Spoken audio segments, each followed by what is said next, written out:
Inside, in front of a packed courtroom, there were 12 family victim impact statements that were read. Each had a similar message.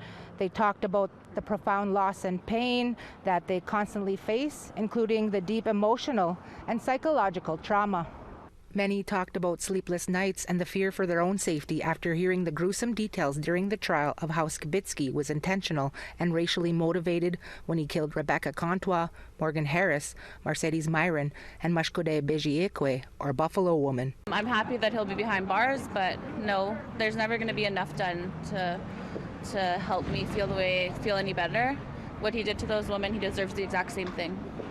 King's Bench Chief Justice Glenn Joyal said he was reluctant to give the sentence, knowing he could only give the mandatory life sentence with no chance of parole for 25 years. He made 4 of them, 1 for each victim. Meanwhile, moments before, Joyal had ordered Skibicki to stand 3 times before he listened. Joyal asked him anything to say, to which he immediately responded, "Nope." That was the only word he spoke throughout the entire trial. There was also 2 other statements from the broader Indigenous community, one from families, friends, and support workers with other missing and murdered women and girls across the province. Assembly of Manitoba Chiefs Grand Chief Kathy Merrick gave an emotional statement that also talked about the broader systemic issues Indigenous women and girls constantly face. Outside, she talked about the general feelings of the people inside. They called him a monster in the courtroom, and he sat there. He did not blink an eye. No remorse whatsoever for what he did to our women. Cutting them up, throwing them in landfills. From this day forward, that is not going to happen to our women. Another statement not read aloud in court from the chief of Long Plain First Nation, where Morgan Harris and Mercedes Myron are members.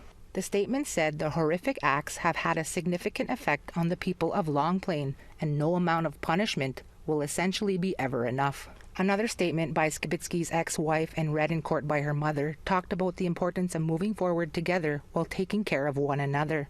Surviving the darkness that Jeremy spread through the terror of his actions will fill each of us with the strength and power of light. Outside, many of the family members were too emotional to talk, but Myron's family took the time to talk about Buffalo Woman.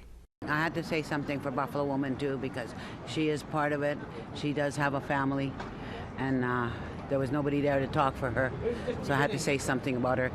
And Mercedes, we miss her very much. That pain will never go away. Never, never. Yes, now all our focus is on searching the landfill and bringing my sister home. Saying their closure won't begin until after the Prairie Green landfill search happens and Myron and Harris's remains are recovered, so they can take them home to Long Plain for proper burials. T.R. Wheatley, APTN National News, Winnipeg.